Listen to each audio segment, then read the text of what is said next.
اللهم اجعلنا من الراشدين اللهم آمين. اللهم صل وسلم وبارك على نبينا محمد صلى الله عليه وسلم وعلى آله وأصحابه ومن سار على نهجه بإحسان إلى يوم الدين. أما بعد. Bapak Ibu jamaah salat subuh yang mudah-mudahan diberkahi oleh Allah Subhanahu wa taala. Kita awali kajian kita pada hari ini dengan membaca basmalah terlebih dahulu. Bismillahirrahmanirrahim. Kajian pagi ini menyempurnakan kajian yang sebelumnya. Kalau kajian sebelumnya bertema tentang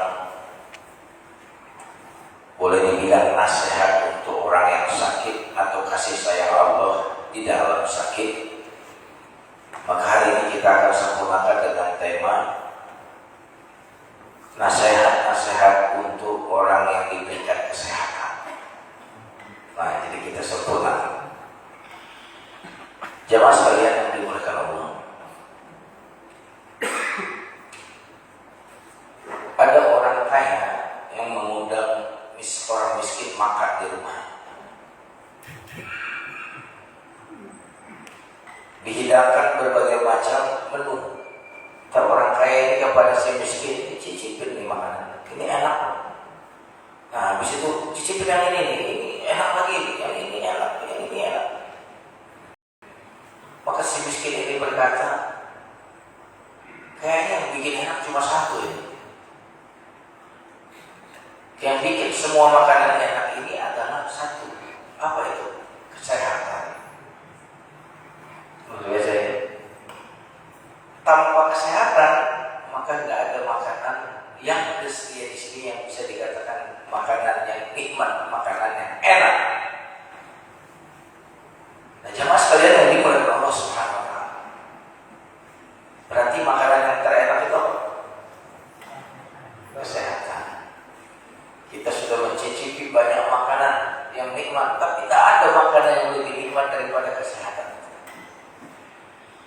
Jamaah sekalian yang dimuliakan Allah, karena itu Wahab bin Munabbih mengatakan ada 3 nikmat inti, nikmat pokok. Nikmat pokok ini kalau orang punya ini berarti dia punya yang pokok-pokok. Yang lain itu cabang-cabangnya. Induk nikmat ada 3, pokok nikmat ada 3. Yang pertama adalah ni'matul Islam allati la tatimu ni'amahu illa biha. Nikmat kita dijadikan orang Islam. Ini nikmat yang sangat luar biasa. Makanya kita berkata, alhamdulillah kita syukuri nikmat iman dan Islam. Berarti jadi orang Islam itu nikmat gak? Berarti sholat itu nikmat gak? Jadi nikmat iman dan Islam. Berarti sholat itu nikmat gak? Nikmat. Baca Quran nikmat gak? Rajin baca Quran gak? Kita tidak akan pernah bisa mempraktekkan Islam dengan baik selagi kita tidak menganggap Islam itu sebagai sebuah nikmat. Kita tidak akan mampu menghargai Quran, menikmati Quran, berinteraksi dengan Quran kalau kita tidak menyadari bahwa Quran itu nikmat. Makanya mengapa redaksi alhamdulillah di dalam Quran itu alhamdulillah allazi anzala ala abdihi kitab. Alhamdulillah telah turunkan kitab. Alhamdulillahillazi apa lagi? Nazzala al-Qur'an. Alhamdulillah. Iya. Alhamdulillah. Sebagaimana juga alhamdulillah alladzi khalaqas samawati wal ardh. Al-An'am. Alhamdulillah menciptakan alam semesta beserta isinya. Ini nikmat material. Tapi juga alhamdulillah itu tidak cuma itu, tapi alhamdulillah alladzi nazzala al-Qur'an. Alhamdulillah. Kedua ini. Nah, jamaah sekalian yang dimuliakan Allah Subhanahu wa taala, makanya kalau di surah Al-Baqarah juga nikmat Quran itu disebut setelah nikmat hujan. Ya ayyuhan nasu ubudu rabbakum alladzi khalaqakum walladzina min qablikum la'allakum tattaqun. Bercerita ayat surah itu ja'ala lakumul arda firasya was samaa'a binaa'a wa anzala minas samaa'i ima'an fa akhraja bihi. Itu bicara tentang air yang mengeluarkan tanah-tanaman. Setelah itu berbicara tentang Quran. Wa in kuntum fi raibin mimma nazzalna 'ala 'abdina fa'tu bi surah. Bicara Quran kalau kamu ragu tentang Quran. Kenapa? Ada nikmat material berupa hujan, ada nikmat spiritual berupa turunnya Quran. Maka turun ini Quran itu seperti air bagi bumi. Quran itu adalah hujan air, buminya adalah hati kita. Nah, jemaah sekalian yang dimulakan Allah Subhanahu wa taala, itu nikmat pokok yang pertama. Yang kedua adalah nikmat al-ghina, nikmat cukup. La yatimul 'aish illa bihi, nikmat cukup. Dan inilah definisi kaya. Kaya itu cukup. Karena banyak duit belum tentu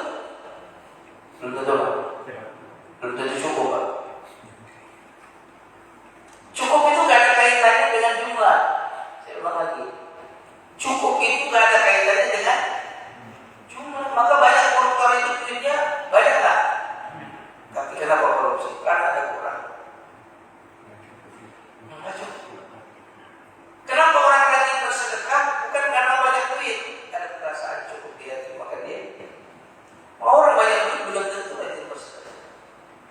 Dan orang tidak akan pernah bahagia sampai dia belum memiliki satu kata yang sangat powerful ini. Apa?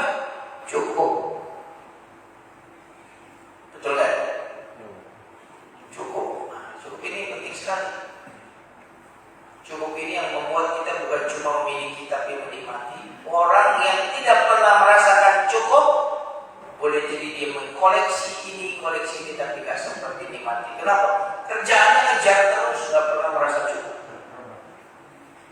Kalau di sini sih kelihatan semua dia merasa cukup semuanya, kelihatan dari cara duduknya, khusyuk gitu, semakin berundur, kelihatan. Ketenangan hatinya itu nampak sekali gitu. Bahkan untuk berhenti dari maksiat, kita bisa mengatakan cukup. Cukuplah maksiatnya, cukup udah maksiatnya sudah, nggak perlu lagi maksiat. Kapan mau berhenti? Cukup.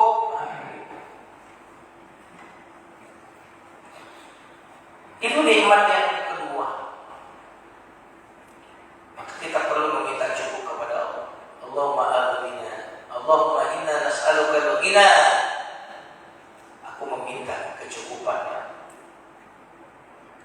Nah, jamaah sekalian yang dimuliakan Allah Subhanahu wa taala. Yang ketiga nikmat pokok adalah kesehatan. Ni'matul afiyah allati la taqimul hayat illa biha. Nikmat kesehatan yang tidak akan pernah sempurna kehidupan ini kalau kita tidak diberikan kesehatan. Makanya sehat ini, kata Dr. Muhammad Lutfi As-Sibaghi, beliau mengatakan, inna as-sihhat tajun ala ru'usil as-sihhat la ya'rifu illa al-marda. Kesehatan itu adalah mahkota yang ada di kepala orang yang sehat, yang tidak disadari kecuali oleh orang-orang yang sakit. Betul deh. Mahkota yang ada di kepala orang yang sehat, yang tidak disadari kecuali oleh orang yang sakit. Jadi orang sakit itu melihat orang-orang sehat ada mahkota di kepala. Sementara orang-orang sehat tidak menyadari itu. Ya. Makanya orang yang hebat itu adalah orang yang menyadari nikmat saat nikmat itu ada di tangannya. Ya. Bukanlah orang yang menyadari nikmat saat nikmat itu tidak ada di tangannya. Banyak orang menyadari nilai nikmat itu setelah sakit. Makanya sakit itu salah satu tugasnya menyadarkan orang ini akan nikmat sehat. Sulit itu menyadarkan orang akan nikmat mudah. Siang ini datang untuk menyadarkan kita akan nikmatnya malam. Betul kan?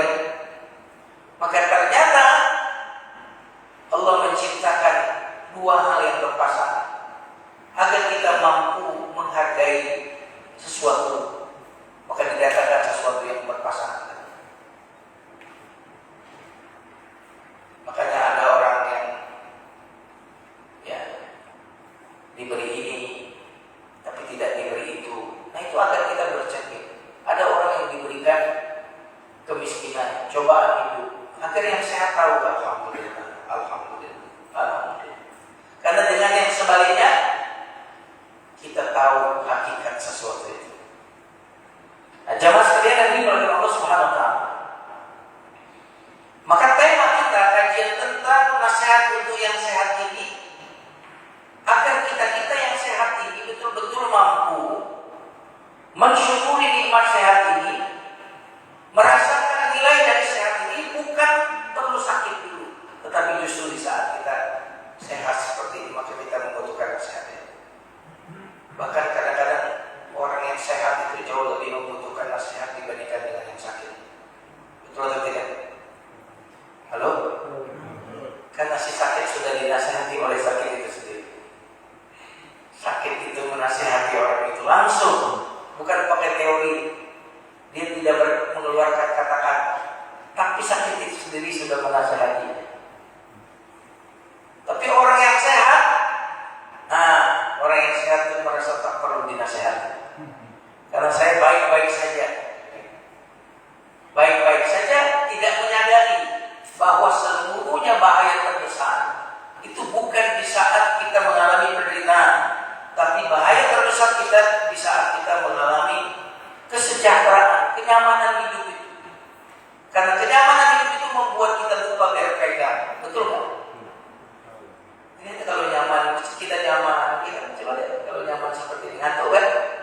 Bersandar kan? Iya gitu.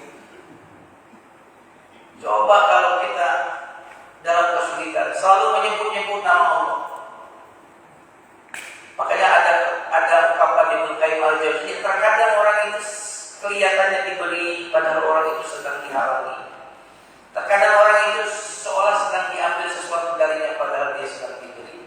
Orang yang sakit kelihatannya diambil padahal dia sedang diberikan kelembutan hati. Ya kan?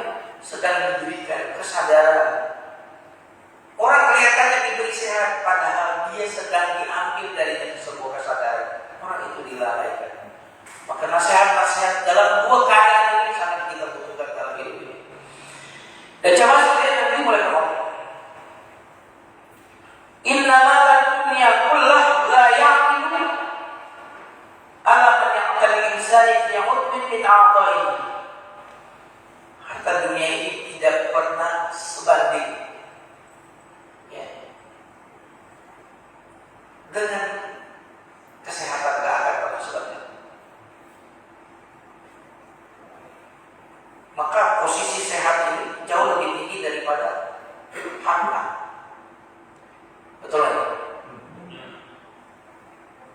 Waktu kita sehat, memang yang paling menurut kita tinggi nilainya itu duit. Tapi di saat sakit, mana nilai yang paling tinggi? Sehat. Duit tidak bisa menggantikan sehat. Makanya orang akan mengorbankan uangnya untuk mencari sehat. Betul gak? Tapi orang sehat bisa cari duit. Uang tidak bisa membeli sehat, membeli obat bisa. Betul gak? Membeli obat bisa, membeli rumah bisa, tapi membeli bahagia gak bisa. Membeli kasur bisa, membeli tidur nggak bisa.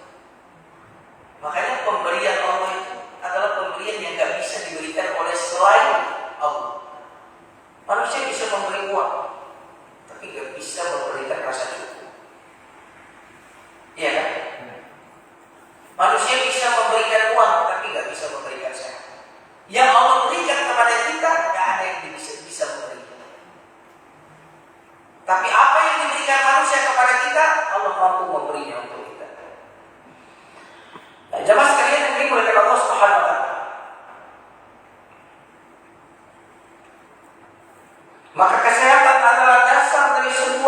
semua nikmat, kapan semua nikmat akan menjadi kurang utuh.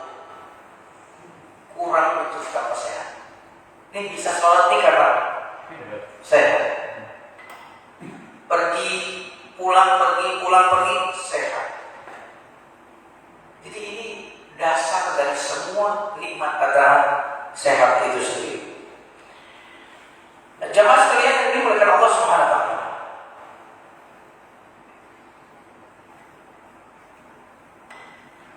Berarti harta sejati kita setelah iman dan Islam. Harta sejati kita apa? Setelah iman dan Islam. Sehat. Bukan emas, bukan perak, harta sejati kita setelah iman dan Islam. Sehat. Makanya ada ungkapan seperti ambillah duitku, berikan kesehatan. Kasih saya kesehatan kamu, ambil duit saya. Jamaah sekalian yang dimuliakan Allah Subhanahu. Dalam hadis yang diriwayatkan oleh Imam Tirmidzi, hadis ini jamaah sekalian bicara tentang 3 hal. Kalau punya 3 hal ini, nggak ada alasan buat kita untuk tidak tersenyum. Orang yang memiliki ketiga ini seharusnya dia bukan merasa biasa-biasa saja dalam hidupnya, tapi hidupnya sangat luar biasa. Nabi sallallahu alaihi wasallam bersabda, "Man aslaha minkum amilan fi sirri." Siapa yang memasuki hari amilan fi sirri, tenang hatinya, tenang, gak akan ada dari kolektor yang akan menagih, iya kan? Tidak ada orang yang akan menginterogasi. Tenang hati. Kemudian kata Nabi, wa'afa fi jasadihi, sehat jasmaninya. Indahu qutu yaumihi, dia punya cukup makan untuk hari itu saja. Faka'anna mahizat lahu dunya bihallafiriha. Maka seolah-olah dia telah memiliki dunia dan seisinya. 3 yang jamaah sekalian. Tenang hati. Terus apa lagi? Sehat jasmani. Cukup makan untuk hari itu saja. Itu ketika makan itu disebut cukup makan untuk hari itu saja. Kenapa? Kalau cukup makan gak sehat, enak gak makan? Sehat tapi gak ada makanan untuk hari itu, gimana? Susah juga. Berarti kalau kita punya 3 ini, maka kita telah memiliki kerajaan dunia dan seisinya. Nanti pulang jalannya agak lincah sedikit. Kenapa? Saya punya 3 ini. Pulang ke rumah panggil istri anak dengan penuh antusias sekali. Gila banget ya, saya memiliki kerajaan dunia dan seisinya. Kenapa? Tenang hati. Kemudian cukup apa? Sehat badan. Cukup makan untuk hari itu saja. Ini nikmat yang sudah sempurna yang kita miliki. Kenapa cukup makan untuk hari itu saja? Karena hari yang lalu gak bisa kita ulang. Hari esok misteri bagi kita. Orang yang sudah meninggal dunia itu pikirannya sama kita saat ini. Merasa besok seolah-olah masih hidup. Orang yang sudah meninggal itu sama dengan perasaan kita saat ini. Seolah-olah besok masih hidup. Padahal besok itu gaib. Wa ma tadri nafsun madza taksibu ghadan. Enggak ada yang tahu apa yang akan terjadi esok. Maka yang membuat kita tidak bahagia, kita tidak pernah hidup di hari ini. Kita hidup di masa lalu dengan kesedihan dan penyesalan. Kita hidup di masa depan dengan kekhawatiran dan ketakutan. Betul atau tidak? Orang enggak pernah hidup sekarang. Maka orang yang hidupnya enggak bahagia, itu pasti dia tidak hidup sekarang. Kalau enggak hidup di masa lalu, hidup di masa depan. Betul atau tidak nih? Beban hari ini saja sudah beban berat. Bagaimana kita mampu membawa beban 10 tahun yang akan datang? Duit 1 juta kalau untuk hari ini saja, kira-kira banyak nggak?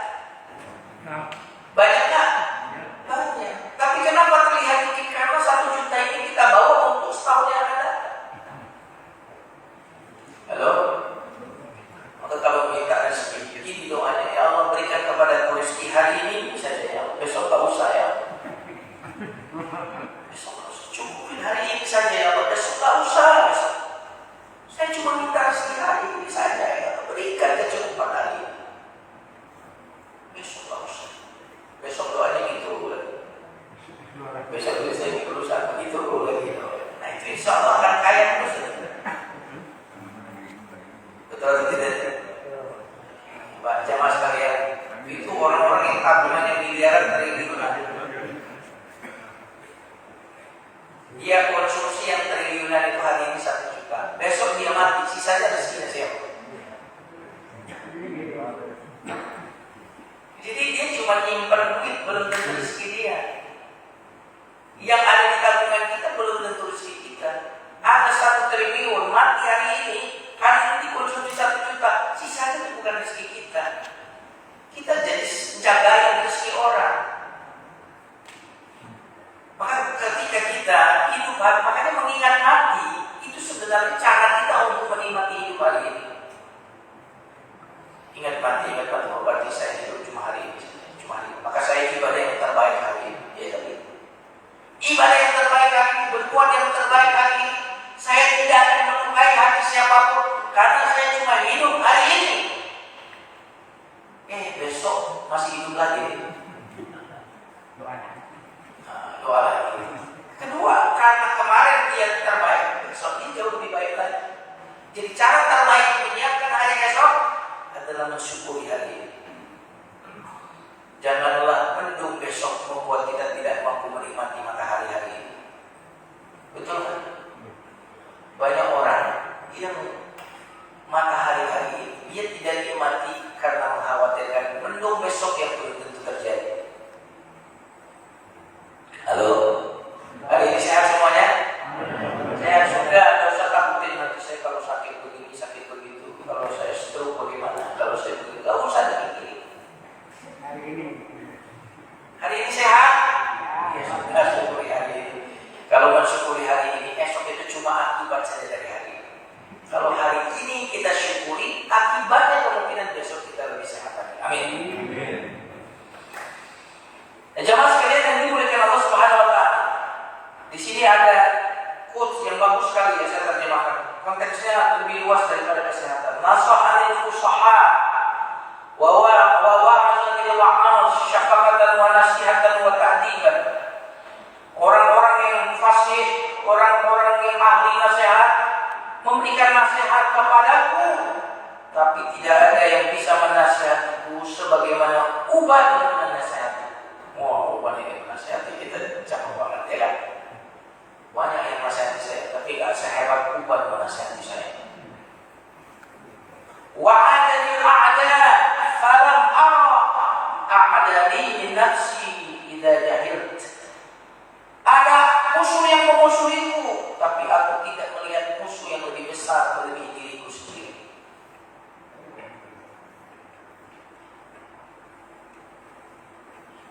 Jadi musuh kita itu siapa?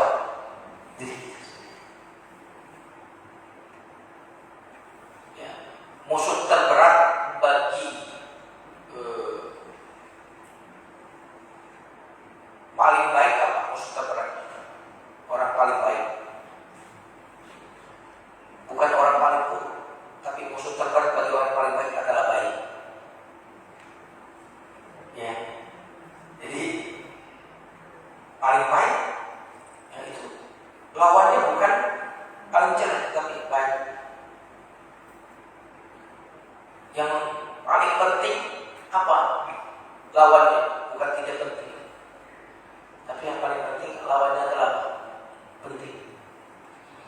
Nah, itu kalau kita berada seperti itu kita akan baik. Dan jamaah sekalian yang dimuliakan Allah, aku telah memakan makanan yang lezat dan tidak ada makanan yang lebih lezat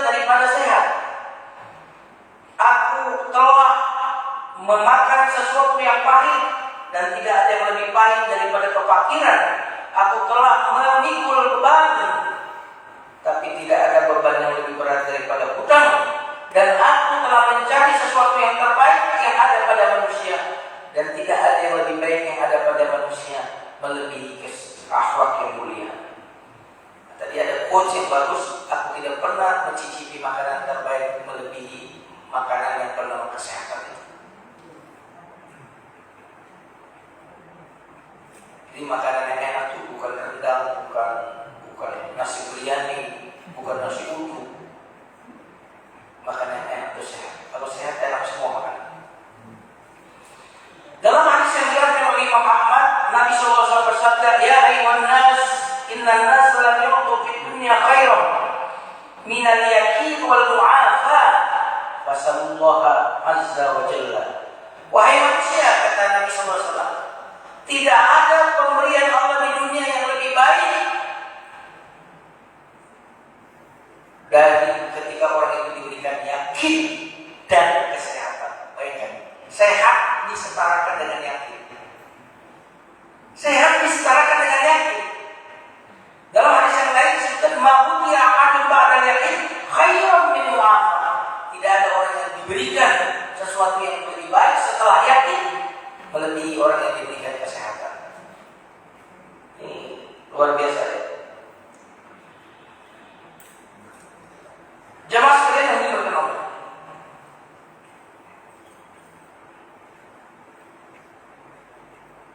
Imam Sufyan Ats-Tsauri, kita masuk ke nasihatnya apa? Kata beliau, tidaklah seseorang dinamakan memahami Islam sebelum dia memahami ujian sebagai nikmat dan nikmat sebagai ujian. Ini kemarin sudah kita sampaikan, hari ini kita ulang. Tidak disebut memahami agama dengan dalam orang yang tidak memahami bahwa ujian adalah nikmat, nikmat adalah ujian. Ujian apa di dalam nikmat? Ujian bersyukur. Nah, ini dia. Makanya syukur itu, ini nasihat pertama, syukuri sehat. Ini nasihat yang pertama. Karena syukur ini kunci bahagia. Syukur kunci apa? Bahagia. Nah, kira-kira kalau syukur ini kunci bahagia, pastinya orang mampu bersyukur kan? Harusnya banyak orang yang bisa bersyukur. Kenapa? Karena semua orang cari bahagia. Coba logikanya. Syukur kunci bahagia. Dan orang di dalam hidup ini cari apa sih? Cari bahagia. Tapi kenapa orang kok nggak bisa bersyukur? Padahal yang dia cari bahagia. Syukur kunci bahagia. Seharusnya semua orang mampu bersyukur, karena semua orang mencari bahagia. Tapi kenyataannya kira-kira yang mau bersyukur itu banyak atau enggak? Hah? Enggak. Allah sendiri yang berfirman, "Wa qalilun min ibadiyas syakur." Sedikit sekali hamba yang bersyukur.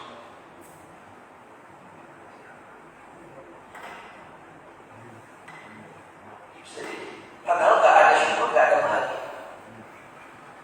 Kalau yang syukuran banyak, syukuran berbangun rumah, ya.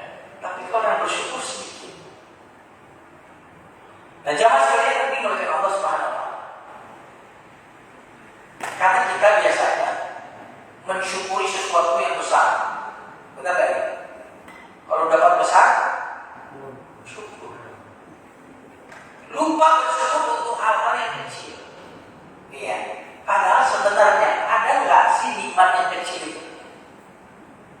Nggak ada nikmat yang kecil. Adanya nikmat yang kita anggap kecil. Nggak ada nikmat yang kecil. Semua nikmat besar, tapi yang ada kita menganggap remeh itu nikmat.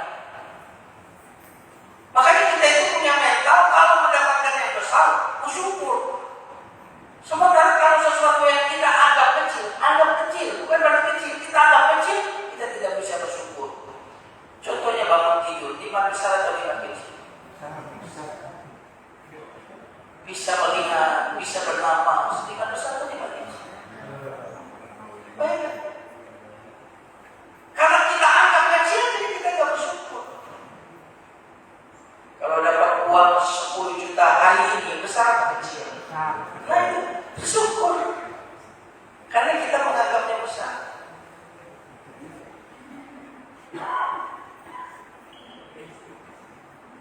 Yang jamaah sekalian yang dimuliakan, manusia biasa menilai nikmat itu pada waktu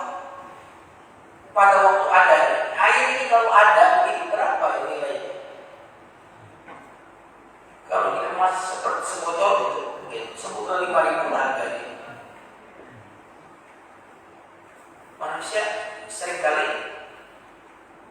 memberikan penilaian terhadap nikmat itu saat nikmat itu sudah ada nilainya, murah ya. Tapi kalau air langka, berapa harga segelas air ini? Nah, maka kita perlu setiap melihat nikmat itu dengan harga yang sesungguhnya. Harga sesungguhnya bagi nikmat itu banyakkan dia langka dan tiada. Nikmat sholat berjamaah ini, wah ini harusnya sudah kita sadari nikmat sholat jamaah. Nikmat sekali sholat jamaah. Terasa nikmatnya, kenapa? Kemarin lama kita nggak bisa sholat seperti sekarang ini, ya kan? Maka setiap sholat berjamaah kita bayangkan seolah-olah nikmat itu telah nggak ada dari kita. Maka nikmat itu akan kita syukuri. Nah, jamaah sekalian yang dimuliakan Allah Subhanahu wa Ta'ala.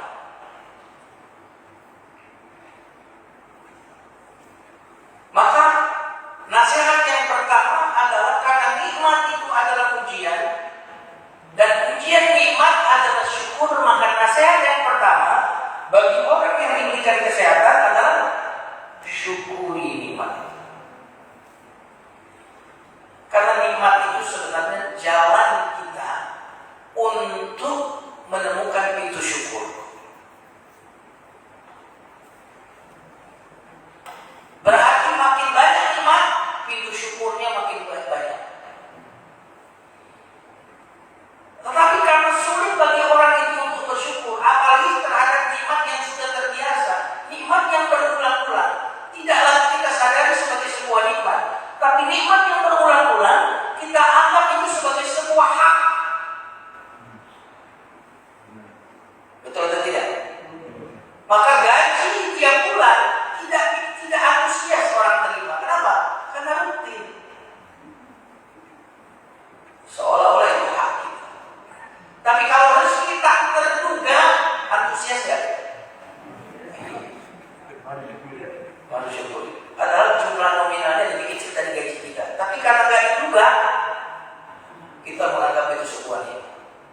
Kesehatan ini pertama-tama ada pada kita.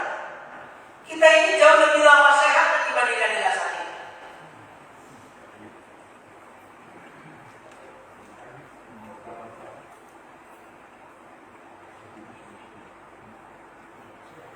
Maka kita sering melupakan menyadari nikmat sehat ini. Nah, itulah mengapa datang si sakit untuk menyadarkan kita, mengingatkan kita. Gimana supaya tidak didatangkan sakit? Sadari nikmat itu ketika di tanganmu, maka si sakit tidak perlu mendatangi untuk menasihati. Sudah nyambung kan? Jadi si sakit itu teman baik, dia mengingatkan kita. Nah, kalau kita kayak gini terus perlu diingatkan gak? Kalau kita sadar terus perlu diingatkan tidak? Nah, syukur itu adalah menyadari nikmat. Tidak syukur bukan tiada nikmat, tapi buta untuk melihat nikmat. Betul nih? Nikmat Allah banyak tak? Bisa dihitung? Saking banyaknya atau dikitnya? Saking banyak. Kalau hitung aja nggak bisa mensyukuri kan? Nggak bisa. Makanya sebenarnya kita itu tidak akan pernah mampu bersyukur sesuai nikmat, apalagi sesuai dengan pemberi nikmat. Kita itu hanya mampu bersyukur sesuai kemampuan kita, bukan sesuai nikmat. Kita nggak bisa bersyukur dengan kesyukuran yang sesuai dengan nikmat. Apa alasannya? Nikmat bisa dihitung nggak? Berarti kalau nikmat nggak bisa dihitung, kita tidak akan mampu bersyukur sesuai jumlah nikmat tadi. Kalau nikmat itu 100, maka 100 lah syukur kita mampu. Betul atau tidak? Maka kita nggak akan mampu Pak bersyukur sesuai dengan jumlah nikmat, nggak akan.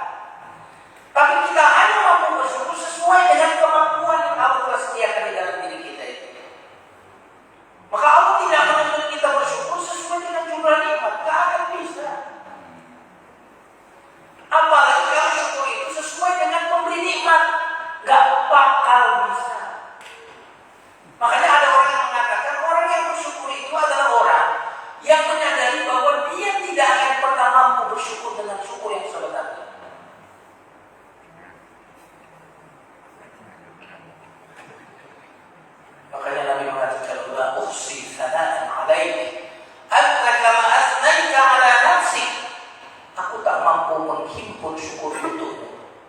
Engkau maha terpuji, bukan sebagaimana aku memujimu. Engkau terpuji sebagaimana dirimu memujimu. Dirimu memuji dirimu, bukan sebagaimana aku memuji dirimu, tetapi sebagaimana dirimu memuji dirimu.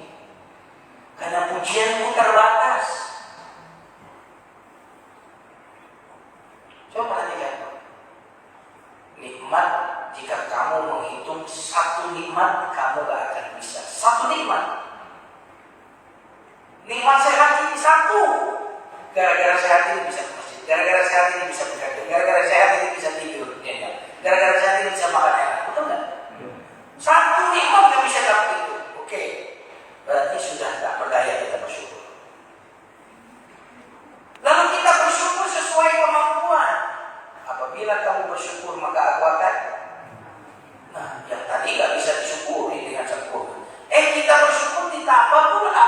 Bisa bersyukur gak? Halo? Nggak akan bisa. Nah, kami bersyukur itu sendiri nikmat gak? Nah, tadi nikmat gak bisa dihitung, disyukuri sesuai kemampuan ditambah. Kamu bisa bersyukur itu nikmat. Kalau nikmat syukur kita sendiri itu perlu disyukuri gak?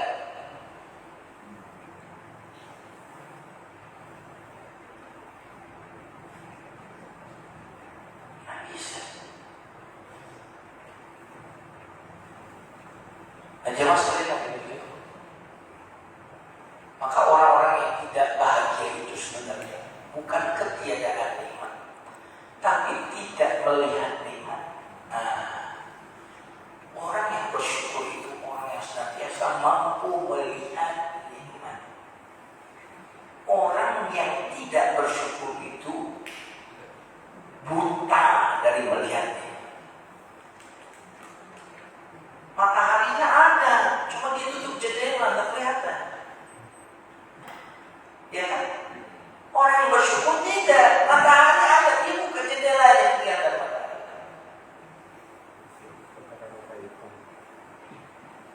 Bahkan orang yang bersyukur mampu melihat nikmat di balik ujian itu, di balik musibah hidup dia mampu melihat nikmat di situ.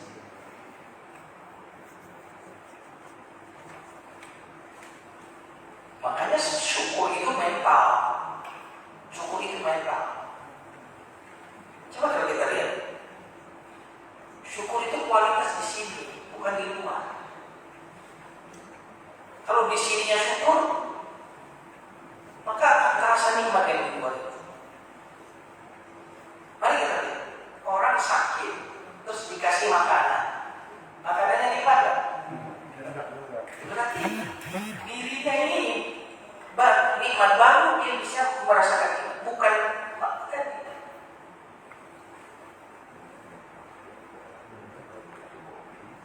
Maka kalau kita di sininya sudah mental syukur, maka apapun yang di luar itu akan terlihat nikmat. Maka orang sehat dikasih makanan, apapun dia syukuri. Orang sakit dikasih makanan, enggak ada selera. Kenapa? Karena yang penting itu dirinya dulu, bukan luarnya. Orang gak suka baca, dihadiahi buku, kira-kira bahagia gak itu? Hah? Enggak bahagia. Orang dihadiahi Quran dengan dihadiahi duit, kira-kira pilih yang mana? Itu berarti mentalnya di sini. Maka syukur itu sebuah kualitas mental. Gak ada kaitannya dengan faktor-faktor eksternal. Tapi syukur itu sangat internal.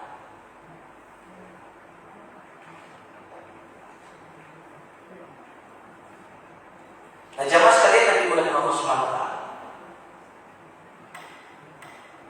Maka nasihat yang pertama ini, ikatlah nikmat dengan syukur.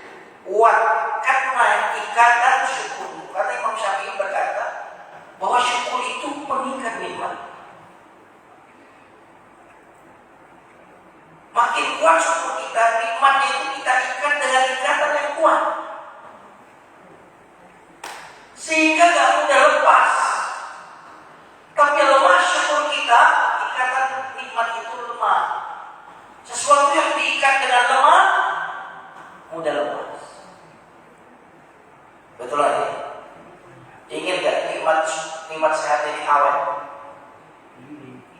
Ikat dengan syukur. Ya Allah, terima kasih kau berikan kesehatan.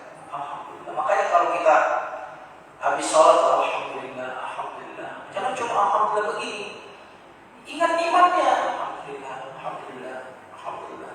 Kalau kita sehat, alhamdulillah, alhamdulillah, alhamdulillah, alhamdulillah. Itu supaya awet nikmat itu.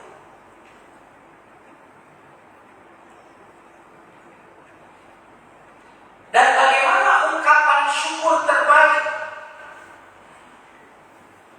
Bagaimana mengungkapkan rasa syukur terbaik?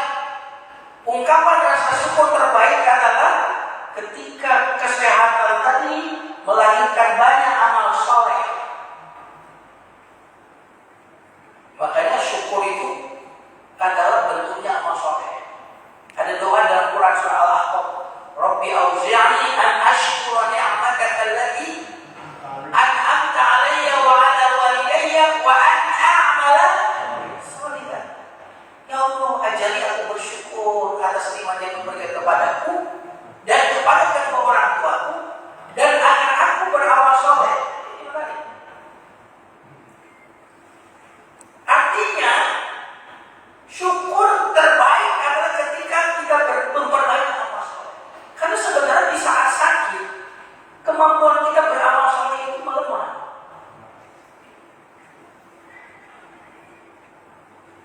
Saat kita sehat, kita memiliki kekuatan untuk beramal soleh lebih. Makanya mengapa dalam hadis Nabi irtanim khamsan qabla khamsin. Rebut 5 perkara, banyak kita rebut. Irtanim itu dari kata ghanimah. Ghanimah itu artinya harta rampasan.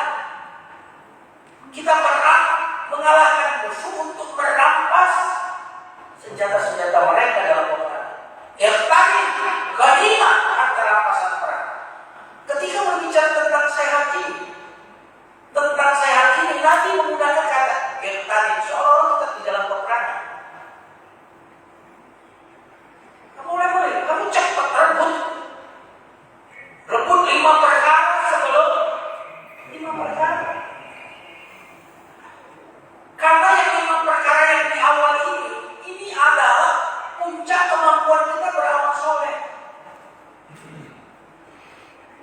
Apa aja sih yang 5 perkara? Mudah sebelum tua, lapang sebelum sakit, terus kaya sebelum miskin, sehat sebelum sakit, hidup. Ini 5 yang awal ini semuanya kekuatan untuk beramal soleh. Dan dengarkan ini, orang yang tidak mengoptimalkan amal soleh ketika dia memiliki 5 hal yang pertama ini, pasti dia tidak akan lebih mampu untuk beramal soleh ketika datang 5 yang sesudahnya. Betul atau tidak?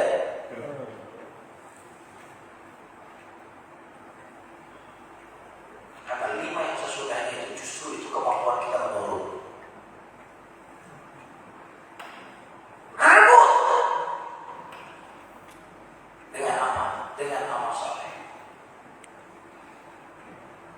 Makanya memperbanyak amal soleh itu adalah ungkapan syukur. Nabi SAW, kita tahu beliau kalau sholat sampai panjang, ya, sampai bengkak-bengkak. Ketika ditanya oleh Bunda Aisyah, telah diampuni dosaku yang lalu dan yang akan. Mengapa engkau membebani dirimu dengan ibadah yang begitu berat? Dengarkan apa ungkapan Nabi SAW, afala uridu an akuna abdan syakur. Tidakkah aku ingin menjadi hamba yang bersyukur? Dan kita tidak akan pernah mampu beribadah secara optimal kalau kita tidak punya kesyukuran. Jadi syukur itu energi ibadah yang luar biasa. Kalau orang tidak punya kemampuan bersyukur, di ibadahnya itu tidak punya energi, tidak punya energi, tidak punya ruh. Inilah mengapa rasanya di setiap rakaat Al-Fatihah itu kita harus bersyukur. Alhamdulillahirabbil alamin. Rakaat kedua, alhamdulillah. Surat yang lain boleh diganti, Al-Fatihah boleh diganti. Alhamdulillah, agar kita bisa memiliki energi dalam ibadah, memiliki ruh, maka kita harus beribadah itu dengan penuh rasa syukur.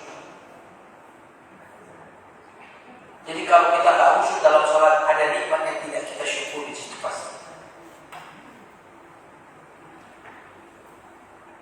Jemaah sekalian yang dimuliakan Allah Subhanahu wa taala. Jadi syukur nggak pernah ketemu dengan azab. Syukur sama azab itu nggak nyambung. Allah berfirman dalam surat Al-Baqarah ayat 172, "Ma yaqulullahu bi'adabikum in syakartum wa amantum." Allah tidak akan mengazabmu jika kamu bersyukur dan beriman. Jadi yang namanya syukur tidak akan pernah berjumpa bersatu dengan azab.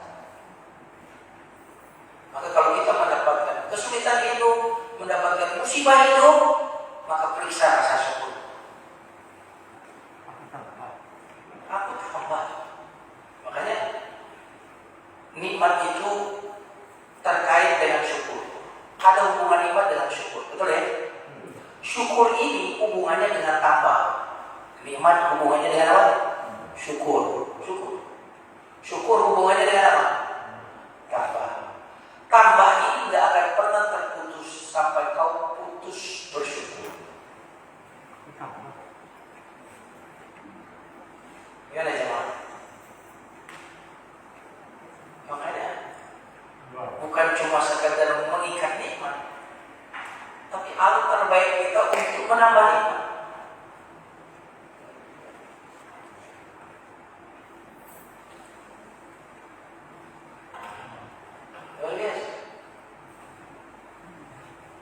Cara terbaik syukur tadi apa?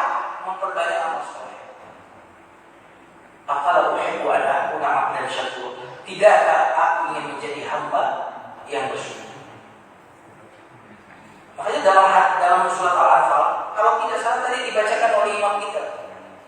Imam kita tadi baca surat Al-Anfal ayat 53. Dzalika bi anna Allah lam yakun mughayyiran ni'matan an'ama 'ala qaumin hatta yughayyiru ma bi anfusihim. Yang demikian itu karena Allah tidak akan merubah nikmat. Disebut iman di sini. Kan ada ayat yang juga innallaha la yughayyiru ma biqaumin hatta yughayyiru ma bi anfusihim. Itu kan enggak disebut iman di situ. Kalau di Al-Anfal ini disebut Allah tidak akan merubah nikmat yang ada pada satu kaum sampai kaum ini berubah. Maksudnya apa? Orang diberi nikmat. Kalau kaum ini berubah, enggak bersyukur, maka nikmatnya aku akan berubah, aku akan hilang. Tapi kalau dia ada nikmat, dia berubah menjadi lebih baik. Aku pun berubah, aku tambah nikmat yang lebih baik. Jadi begitu. Jadi nikmat itu hilang, tambah, kurang itu Allah kasih kuncinya pada kita. Surah Al-Anfal ini.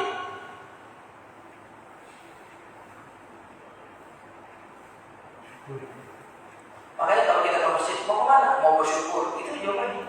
Mau masjid. Kan penuh energi itu jalannya. Mau kemana? Mau bersyukur saja. Lain, mau kemana? Mau sholat. Biasa orang itu. Mau kemana? Mau bersyukur. Maksudnya apa? Dia mau bersyukur. Dia kan dia ikut di situ. Dan dengan kali ini, mungkin timbal balik. Ingatlah aku, maka aku akan ingat. Berarti bersyukurlah kepada aku, maka aku akan bersyukur padamu. Oh, ini luar biasa. Timbal balik.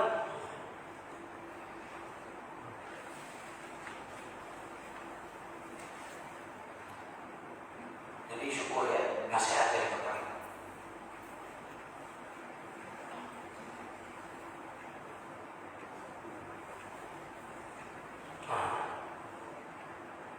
Nabi SAW bersabda dalam hadis yang diriwayatkan oleh Imam Bukhari, dua nikmat yang manusia tertipu. Tertipu itu apa sih tertipu? Kan ada orang Pak, dikasih sehat. Dua nikmat ini apa? Sehat dan lapang. Kenapa kok sehat dan lapang? Karena orang yang sakit nggak ada lapangnya.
bersyukur di saat dia sehat. Jika saya sehat tapi tidak bersyukur, lalu apa hakmu untuk mengeluh di saat dirimu sakit? Halo? Waktu sakit dia bilang, lu gitu, gak pantas, kamu gak punya hak untuk mengeluh. Saya ulang lagi ya, orang yang tidak bersyukur di saat sehat, lalu apa hakmu untuk mengeluh di saat sakit? Oh, waktu sehat kamu gak bersyukur, kok di saat sakit mengeluh? Gak punya hak kamu untuk mengeluh. Kalau kamu waktu sehat mungkin bersyukur, kamu sakit mengeluh, mungkin masuk akal. Masih boleh lah gitu. Tapi di saat sehat kamu bersyukur, sakit kamu apa hakmu? Banyak-banyak jemaah sekalian, beramal soleh, banyak-banyak mengucap alhamdulillah. Jangan sekadar meluncur begitu saja alhamdulillah. Jadi kalau kita zikir 33 kali alhamdulillah, kalau bisa diresapi, alhamdulillah, alhamdulillah, alhamdulillah. Itu nikmat rasanya tuh, alhamdulillah itu juga nikmat. Terasa nikmat, alhamdulillah. Coba kalau nggak ingat nikmat, alhamdulillah,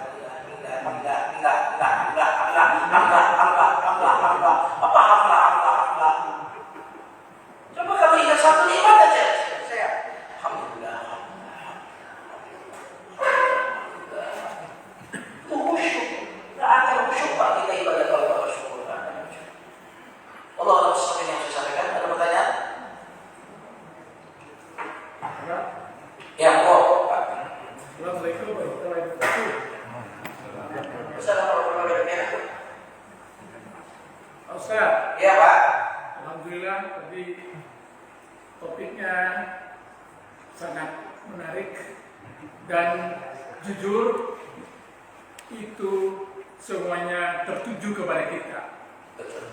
Kita akui bahwa saya sendiri, mungkin teman-teman di sini kurang merasakan nikmat yang begitu besar dengan bersyukur. Apakah karena nikmat-nikmat yang ada ini usual aja, dianggap sebagai suatu yang biasa aja. Itu yang barangkali yang memang kita kurang memahami. Mudah-mudahan untuk kedepannya kita bisa lebih. Dan tadi artinya cara bersyukurnya yang paling hakiki kan adalah amal soleh. Betul.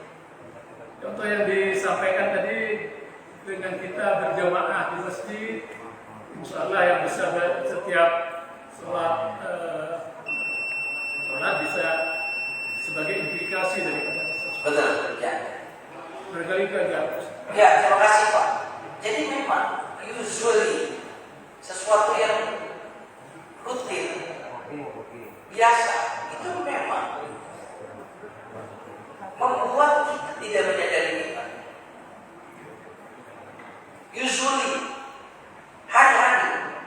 Maka cara kita bisa mampu bersyukur adalah bagaimana kita senantiasa menganggap nikmat itu senantiasa luar biasa. Jadi kita seolah-olah menerima hadiah. Jadi kita menganggap nikmat itu 100% hadiah. Kata orang tuh kalau dapat hadiah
yang ceramah siapapun ustadznya.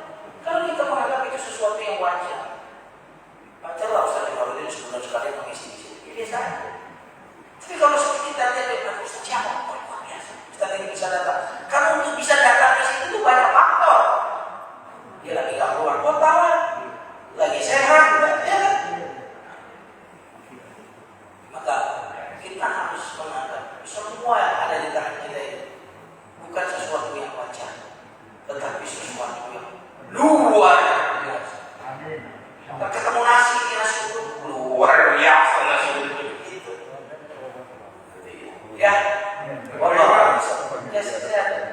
Assalamualaikum warahmatullahi wabarakatuh. Waalaikumsalam warahmatullahi wabarakatuh. Ini saja Pak, luar biasa. Apalagi kalau ada soft copy-nya gitu. Karena sekali mendengar itu ya 50% masuk. Alhamdulillah kalau ada soft copy-nya nanti kita ada di YouTube ya. Oh ya, alhamdulillah ini ya. Oh iya. Instagram ya. Ada alhamdulillah. Terima kasih, Pak Ustaz. Assalamualaikum. Waalaikumsalam. Terima kasih buat semuanya. Terima kasih pertanyaannya. Mohon penjelasannya antara konteksnya antara khusyuk dengan mensyukuri nikmat. Artinya gini, Ustaz, apakah khusyuk itu hanya dalam keadaan sholat atau khusyuk dalam menghadapi kehidupan ibadah? Ya. Terima kasih. Ya. Assalamualaikum warahmatullahi wabarakatuh. Khusyuk. Ya. Jadi pintu khusyuk itu bisa syukur, bisa. Berarti pintunya berarti nikmat. Bisa juga khusyuk itu karena bukan syukur tapi takut. Ya, takut itu bisa membuat khusyuk. Tapi kan nggak nyaman. Mau khusyuk tapi dengan versi nyaman, syukur. Iya kan? Bisa khusyuk ingat azab Allah. Khusyuk juga. Nanti biasanya sholatnya pun tangis. Tapi kalau orang khusyuk ingat iman Allah, itu boleh jadi khusyuknya bukan tangis, tapi Allahu Akbar.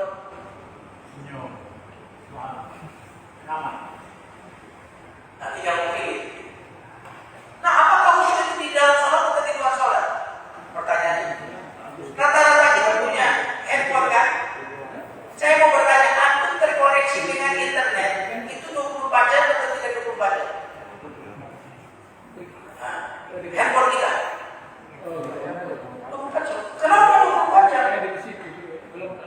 Butuh, kita butuh, ya kan? Walaupun kita tidur ini terkoneksi kan? Ada kuotanya kan? Nah, karena kita butuh terkoneksi 24 jam.